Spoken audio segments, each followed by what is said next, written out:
ولا صب دك بيودا لا حول ولا قوة إلا بالله يا الله دك يا الله بابا لا حول ولا بابا لا حول ولا يا الله يا ديش يا الله يا الله رابس متاني بالمتاني بابا أنتو بس بمبلولي هذا تو لا حول ولا قوة إلا بالله أولولي ها تسيبه تعدل كش بابا جاتني لا والله اخر لما تنازل والله لازم اي روحي كش نودي هذا الشيء اي سكر كش نقوم بتاني بنا كش بتاني بنا بيشيل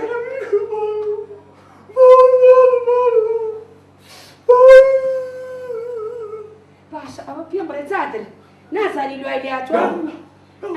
كافرين توش نازاني والله بلاش الناس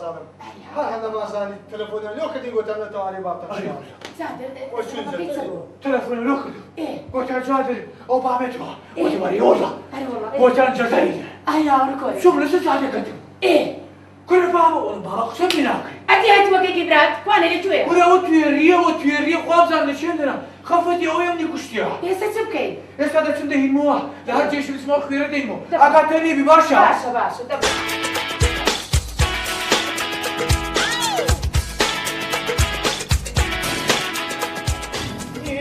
شوايا وديون يا خاموش ولا قصة خاموش الوقت يا ديوتو لو تسيو كل ولا بابا دمري ولا كاك ولا بابا دمري ولا لو دمري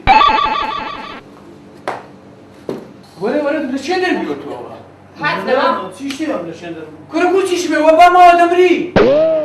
ولا مردني تسير والله يستبيك شيء ذا وقته في الذي قيدته سيتي أو برلا أبي لباب لنا كل تلون دبي قيمتي بيش يصير يا صاحبي واخر اللي تاست كيك وبيتش لقناك ايوه تو سلمناك نامري دانا وشي برامج برياق ولا داو هذا الستوا زول بشرمي ها هسه يقدر راجل بالجيت مرتين هم تراشو من البوري بدو انا بخو يقول لك عيب بامنا سمردنا أو كانوا شيء يا ولد والله كريم دزاينت يا كاكا زادن بجيم ده كانش نشلو ده مزان وقت ما مزيق قدرته يا نا أزاني وزور بيقلا زول بشرم زول ابراهيم قاعد اصلا بمري بيجو اسرائيل بينكو قرج بقرن بيخنش لك كنو راسك عيب كاكا يستجيلان بدل ما قال زتري ده أنا درياتك تعال بلاش ده قم على السادس ما خير دقاتي كنا قلنا درك آوت يا بخو قراب يا قرب بس دمي قفاد بوا يا ناس لو من امنا يدخل نخوران بيقل من آوت بوا بينم بخد السيس لا ما بلونك بخو قطو كل قليل بشرم ابو عيسى مش براجل دورة الناقل نبخوا لو قاستي تي يعني تي تي ده قبتي اوا ما بيني أمدت يك مدن والله هذا تو بشي زاد براجل اي بي تشيا أمدت بس لا كاكا يقول دار شمنا سمينا ما حدا زمت أكل آخر ده والله شر مزارت هو تو شرم خوني هو لا تو لا يشل مخون لو شل مخون شيطان اللي تشيبي تقدر على وجهي ده كنا نكين كنا خواقة زميلي يا بيتاتي يمري من لا الله لا والله اخواته بيكوشي ده ليه والله عنكم بيتام حزيني لا تبي خوش ما يسمع ما يقول ايش شنو بيعمل والله بابا ما زلتش يجي ده أقول هابكن خسيتي ده كيف بابا ده أنا عيب بابا وجهك بدل عيب ناخو كاكا ناخو قم أشوف واحد كريم هو برداخي كده ناوا هيدا باريزا برداخي كبنا ابو براج بو برايكت يعني تمو خويا يعني ما سم آيلو تبينهم وامون لسه يسبيبوا زاقي جاكامي شافي كم سبيبوا او لو بيت شرما روش تاري لمزقه بسلطان او يجربوا خلق بيت شرما توزع بيني بو براج نكت ها اديما من اول خصبت انا كم كلامكم كلام يا اخي قال له خو باين ها تخواك يدي مو شرط عم بخونيا او براج نقول بصرينغو روشتا ولا كتب شروات النشوا شروات العمدري خيمه كولانا شرط عم بخونيا ها زبدست ده شو بغسالي ده شو راني بدستي شو اي زاد الوازن خساره اخوي بعد قصبان بيت خالو كذا نكتوري دايما فينا اي تليني كل هالنا ما اخوان نعم بس برا اسلوب براج بتاعنا برا دورتنا براج بس هادو شا يعني خول بيوتر كم نابتوا هسا يا الله اقاتني بباشا عقبالي دبور انا يقال بس ابو دي بس خو باكتو سكن بلا هذه بلا جني هذا شغال اللي يراد بني اللي اسمعني هذا ريشان زاد شي بڕوان پێکەی لە بەرخاتری تۆ قسە ناکەم دەزانم ئەگینا قومایە گەوەی دەویست دەزانم. ناموسیان بردم مەیاز دەزانم زۆر مەمنونتم ئاگام لێ و خاتر خوتری من دەویست هەرە بە قورعانە بەخاتی تۆ بن من دەزانم. قبول ناکەم بە تۆماری بەم نە بە قوربانی تو بووم هەتا بابشم مابی دەبی ئەتوش لە بەخاتری من لیان خۆش مەجبورم دەبێت بەخاتی تۆ مشتی قوبول بکە دەزانم دەست دەبزانم توش تەکلۆ من عازر نەخێت باشە باش عباس هاکا من دەسم دەستێژەشی لە دەرێ دەشۆم دکتۆر گوتی ڕاضی بە پێکار پێ بشێنە باشە زۆر بە خۆ ناشێنی ولی دەچمێنێ من دەیشێنم ئیشەشی ناکە دەبست لە خوێوەتو لە لاسە باسی بێتان کرد یعنی عباس لە تام بردە دەرێ بەحقیقت نە احترامت ما لە ئوسلوبت ما لە ئیسان برا گەوراتی بسکاتری دەکەی هیچ والله بالله 24 ساعة دەزنیش دێشم نەزانین لە مەکە مەدینەیە سیۆ بێتانی کردیەوەش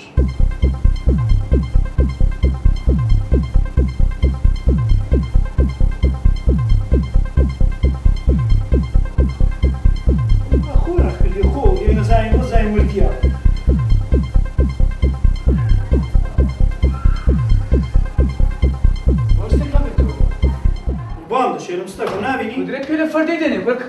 گربی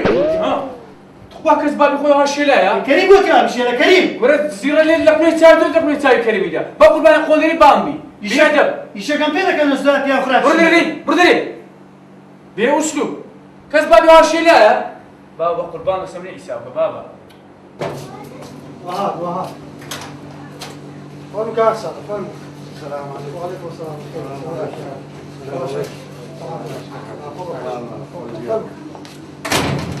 أولى يا الله فن كاسة يا الله يا الله يا الله يا الله يا الله السلام عليكم سلام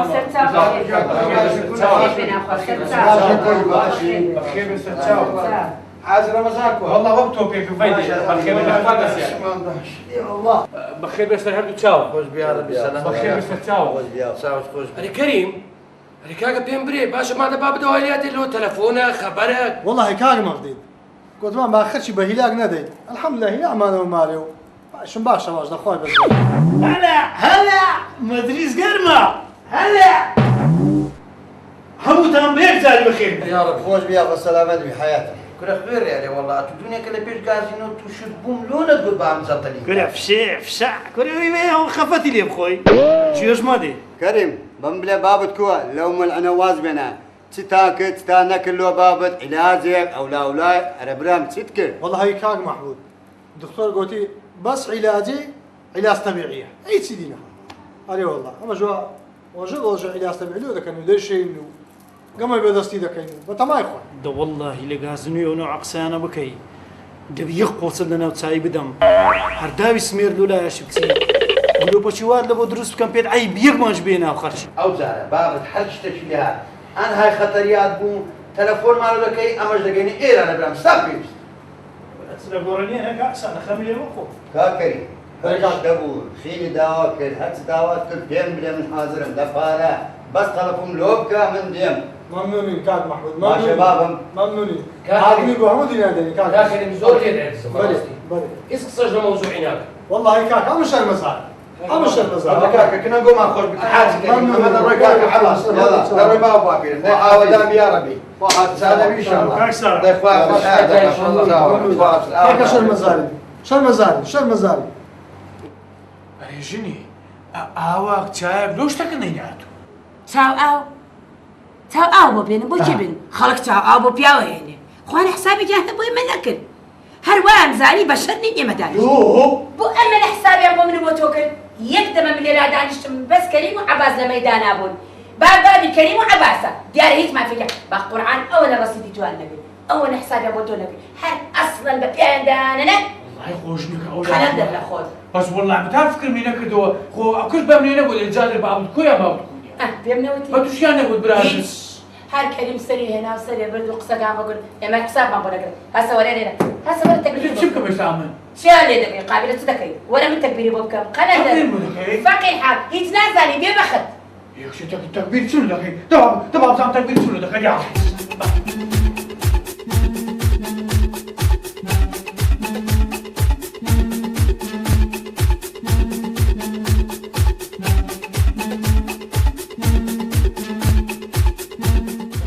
کاچی بن هاتو برا گەورەی دنیا دیدەی والله ئەو مۆزوعی باسی دەکەی نەبوو نەدەکرێش نەخێ دەکرێت خێرە ئەگەر پیاوبانە لە ئەوەی لە ڕێزەک و احترامەشی ئەو بابە براژن تا بزانی باە ئەو ڕۆم داوای ئەو شتم نەدەکرێت کوربا بە احترامی تومان گرتیا احترام براژنمان گرتیا دوای ئەو مۆزوع عەباس بزانی هەر لە عاسمانەوە لە دووپارەی دەکەوە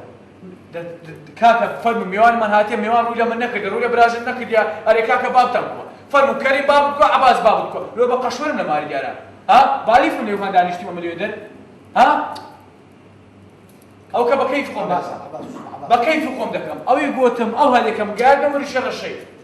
ڕازی لەسەر چاوم بەڵێکان باش قەزە قوردی توش بۆچ بۆچی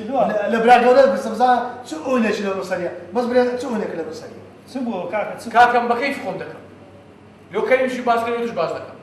ئەمر میراتی باب هەر هەموو هەرەگرم دەبێ میراتی بابم لۆ من بی میران لۆ تو کاکە دێمە دیارە کوڕی و بابای نینە والله ئەگەر کاکە ئەنگۆ هیچ ڕێز و احترامەتان نیە لە خەرچی ئەمن حەزم لێ سبێ ڕۆژێ خەڵک برێن کاکە میراتی بابی هەموو لۆ جادری مایتەوە والله لە ئێستاوە من ڕاستی با پێدرم دوایشتان بابمان نەمردێت میرات چ میراتە باب دڕۆژ کرد دەمری کاکە بە تو زان ڕۆژ دەمری زەتە لێدایە کاکە نەمرد کەش نەمرد میرات دۆ من کاکە والله ئێمە ڕاستی نیم ئەمە ڕاستیم هەر دەمەشی مرد میرات دۆ من ئەو سارش کرد کەسێک کە خەلوولۆ تو بیسەبەب کاکە من پێشم گوتی ئێبەت بەشمان نەوارە نییە مەش کاکە لێ وەرەنێ شتەکان دێمە بۆ لێ وەرەنێ بەشە ڕازی نام عەخۆمتەوە ئەو خانە شەش دەفتەری دەکات ئێ حەقتان سەر نەبشین هەر با پاش سار کرد دەمری ئەمە لان خۆشی 50 وەرەقەتان دەمێ بڕۆن دەرێنە هیچی من هیچی بوو والله بمەزاوە خاینە والله خایلی لەسەر دووچاو بەزەقەی شێش هەیە کاکەێکمانە سبەی ڕۆژێ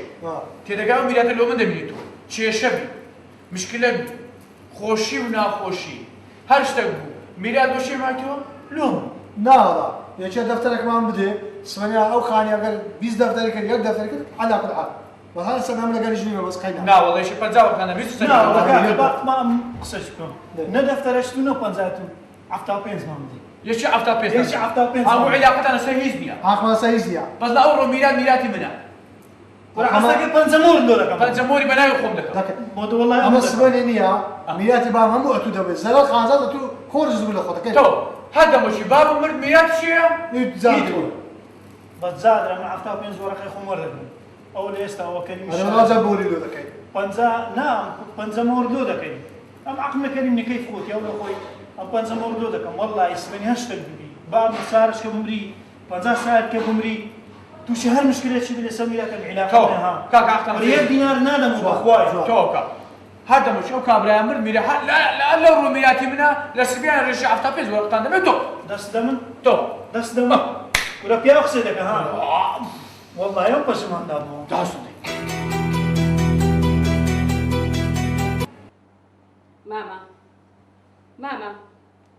ماما ئەوە ئاو بێنای ماما وەشێنە کورە جادر بابت بەر جادر وای باوکەم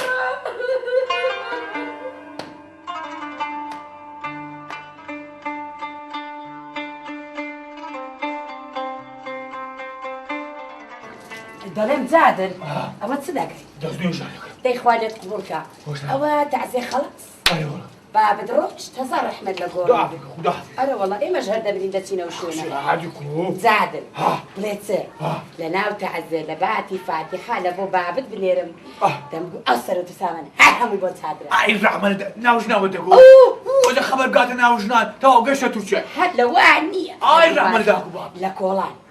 لەبەر دەرگاکەدا دەنیشین باسی جادرە ئەو سەرۆت و سامان و خانەبەرە هەر هەمووی بۆ تۆیە یعنی تۆ قسەی لێ دەکەی لێرە پاژ لە زیاد بنیشت خواردنی باسی منە ڕۆژدانە ئای دەست خۆش بی دەست خۆش بی ئەرێ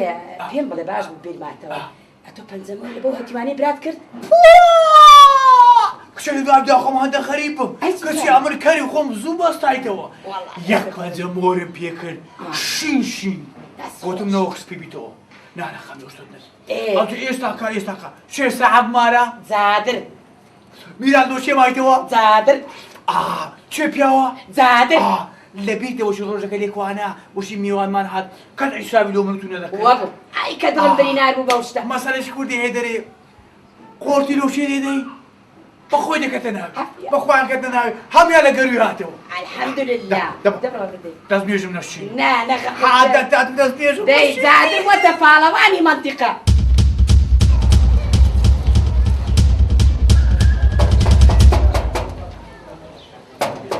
ايه كيوا يا الله دبيتي فهموا السلام عليكم. وعليكم السلام وسرت يا اخويا بخير براشن كوي باشي. باشي بخير يا باشي عادي جادر. قولون عليك كاك زادر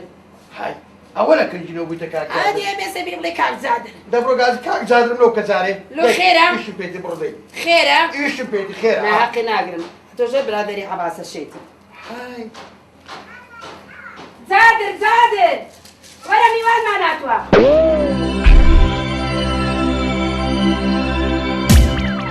زادر هو زادر يا ولا جالس دكان أول ناس شيوا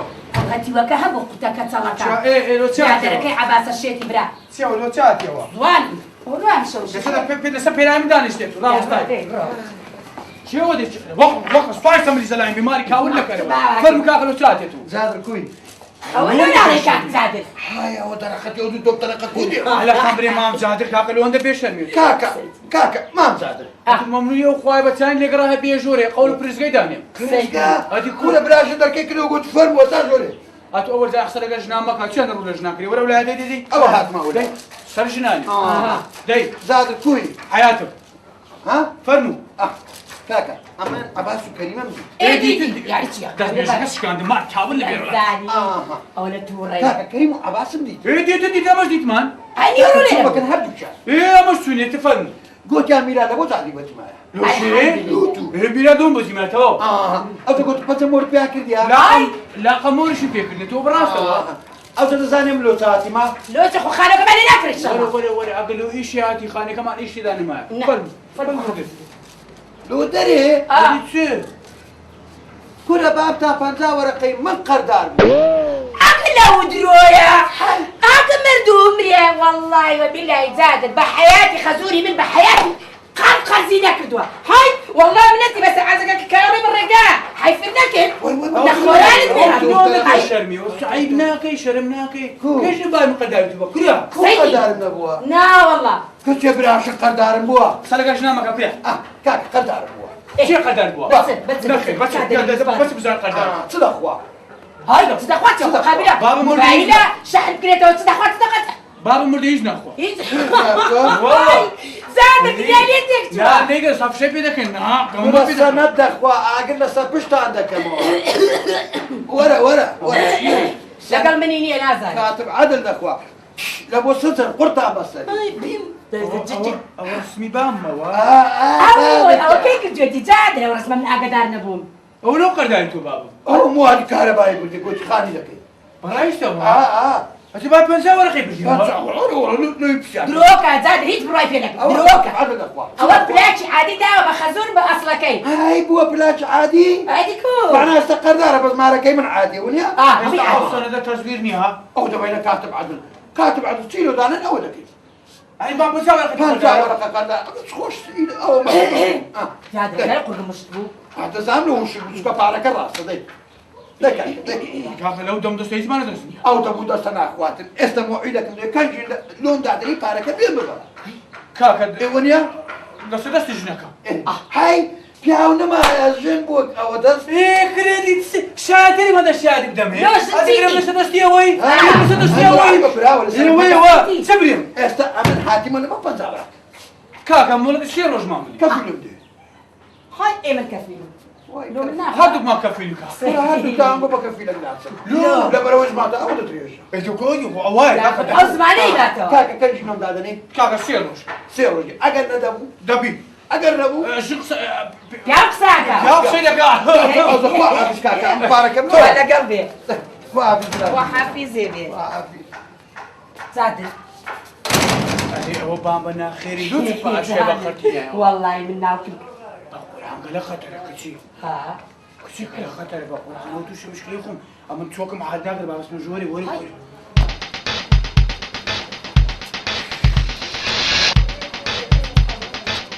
كاكا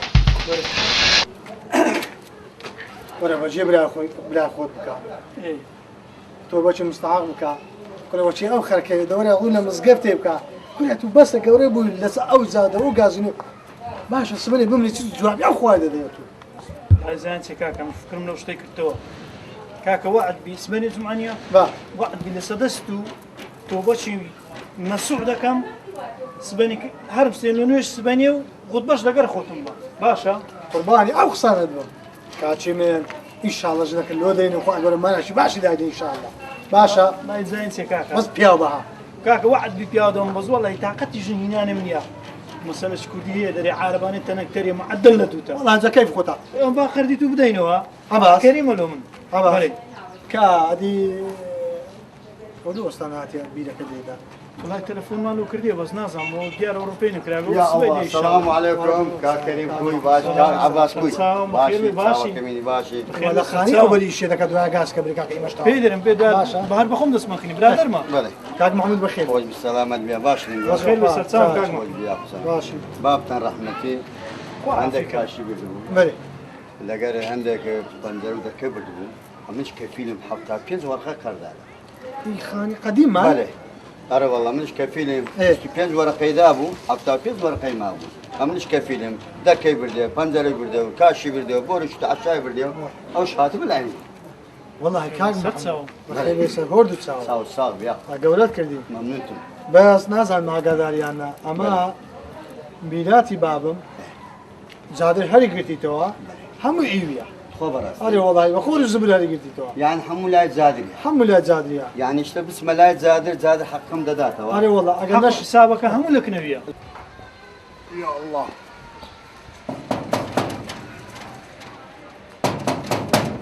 بیکەنەوە فرمو كاكا يا الله السلام عليكم هاي سلامة بي كان محمود خيري سرس ولا باش بتكوي والله زور زور باشا هو كم خير باب تندارشي لا لا زور زور لو لو لو لو غاز شنكتم لو غاز ناكي خيزانت شرم ناكتو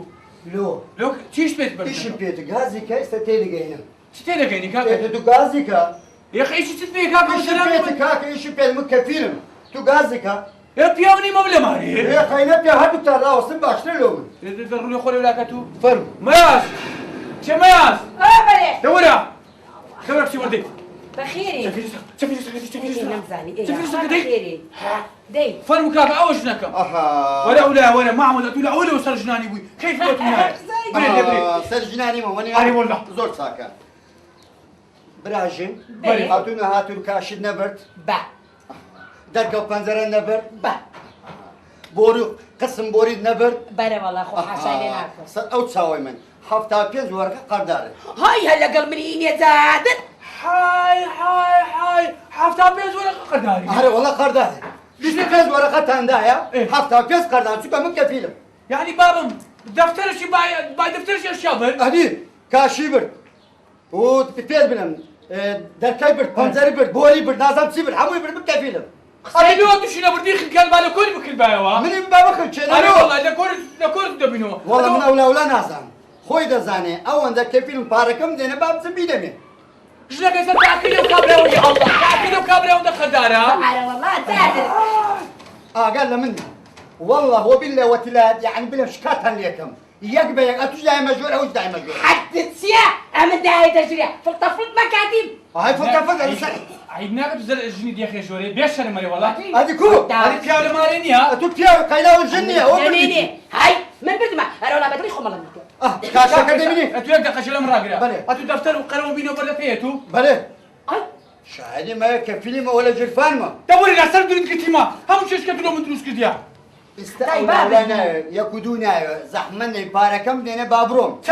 سندا حفتا بيز مالات ما عملت دانيا أبد هستيان هيك ديناش كم ترنابي لا حول ولا قوة إلا بالله لا حول برو كاكا باش باشا كاين دم ده كاكا برو لشورة الدمي بارم قد كردي خرب كرتوت توش مشكلة يخون بمامن هذه كاشكا زوان نبو عيبين أبو درك بنزر زوان نبو فرمو كاكا بيش ولا كان زوان نبو با إذا زحمني باركم ديش باركة زوان باب سبك أبرد دم جنيه أول اللي وعلى خبارك راس منك كده حسك أي عواد براشنا تنهدبر با أما نبو كفيلي بەدی إيكا باركم بسبب بيدا بحيانا مسلمسو والله ترى والله برام وايا وين يا بەدی وەیە استمد اسمه جورم وباركم نوم بجميرم بيدمي تفرمو كاكا يا الله فيش مكوا تعيش له عاذر كشنكا قۆزە قۆرتی نەدەمێ ماشي والله بالله جني بري واش متمشاي دكم حندر ديريم ديتي هذا قلم بتيكشي لو حبي حساسية من يا درزيمة كشم ما ياسري من لا قرراك ربي خواصر لا قرراك أنا معقول ماني بخاتي في خبر كشم مزبع خيرت ولا ولا وتكبير اليوم من دانا أجل ولا تدري والله ترى متخيل بابا كناسة أنا كل في خبر هاوست تو عملت كل بي ليش شرم اتو خيرت او تكبير اليوم من دانا ام تشبي ميلاد بينو برديك هذا مصري من لا قرراك تدبيري تصير عادي هاي السلام عليكم. وعليكم السلام يا كسر ترجعين علي والله دقة كنابو أو دقة ولا لك جنا رامس ولا لي فرمو حاجة كوري أو لا شكرا. والله ودي وخانة أودي أوردر أودي لما عرفوا ما دانش قصي خوش جنا كم دكموت ولا دكين هذا كاكتو كاكا والله دقة كنابو دقة دانش دار وتبا سرج بجور دار دي دانش تقول. خير خصم ماني أمو زماني بريك ما تماني بس في ولدي والله لو إيش الضروريات. يا الله خير دري هوري حيوان عرق اللي كيف درتو هو كوزاين مداري حيواناتي ما. لما جاني حيوانات أري والله. كيف يسوي فين مكاكا خوش بيا كاك زاد فارس بفكر دي. هاي بيرالش ما فكر دي فرمو وش باب السيد سيرك يناوا. اي والله جيشنا قرباني لو خيري. ايه بري ايه تو والله الشيء أبورا قيلكنا بارش ندع. هاي ولا قبل ميتي تعدل لقى مقصد هيك أري والله كاكا خوكش كم لقاني طابي لخونا كخوش شيستو كان شيستو حو ورقة. خلوا براني وخزوري من قصينا كده هاتي وبونا دروسنا النيابة بابا بحياتي قداريك باش اللي هو قداريك والله كاكا شاهد مي ورا عثمان وقادر هم لما يدان عيوانا بعقد دايتني قولوا وبارا كم داتي برام والله قلت انزل دليده يعني بابم سيتيري بقدنا له خيري اري والله كنا قدروا لك قالوا كنا عبالي والله كاكا درونا كم تاونا ماري كسشني يا بخو ورا والله هندروسنا التاخوا على اي والله ايه وكيك سيراستاني مرتي تعلم باشا كاكا ورا بابسينا ميداني لما يندر عقد كيف بينو شهاده كان يعني هاتوا عقد اشتيها هايتم برو بابسينا دا عقد اللو دين نباتي ما ادري عقد يا باشا شنو كل درو ما كمان أزاني زاد أو ضلال ملال حيوان وميوان هاي هم يدروك كتي هذا كان هم ما كاول لا بيتوش ها أكيد او خينا ادري لك بس هم نا رعاشك عاشا ايش كاكا رعاشك ما مسيت القداره وانا سيت القردار هذه مداوع اخر هذا لو سيت ديتو هذا بردي انا قصيه بس ندايته قلت له خير ما كاكا بدنا القردار شو بناك هاي والله تعال دوسي خذ جبرينا كلو بوشتا دروينا كاكا لو دين سيروش كبارك لو دين تو ام شهاده مدير لسه او سيرو جاي ها كاكا شنا كم شهاده هاي قصيدي أبلها مش وعد دفر مصر قشنا كم كنتين يعني وعد هاي خم النبي وعد أبل وعد بارك الله دين هلا وعد ياتي بس انت عم تقول مصر قشنا كم قلنا قلت لك داني شبكه ما ادري شكون باشا شنو استدل قرر راكدم تفرموا اول ميلاد بخيانتي باشا مثلا شكون يدري قول دوري كشي بخود كينا تفرموا ميلاد من بشكل بخيانتي يقل خير ما نردي لسخاني دو دفتر قدر بمو زانة تصدليه وقالي هيرني ها شبيناك بلا برفع قردوس انا قلت الشير انا براقب ها كنتو تسلمناك نامري دانا وشي برامل بريا قبل داو هذا الستوا زول بشرني ها هسه يقدر راجل بالجيت مرتين هم تراشو رحم الله قوري بردود انا بخو السلام ها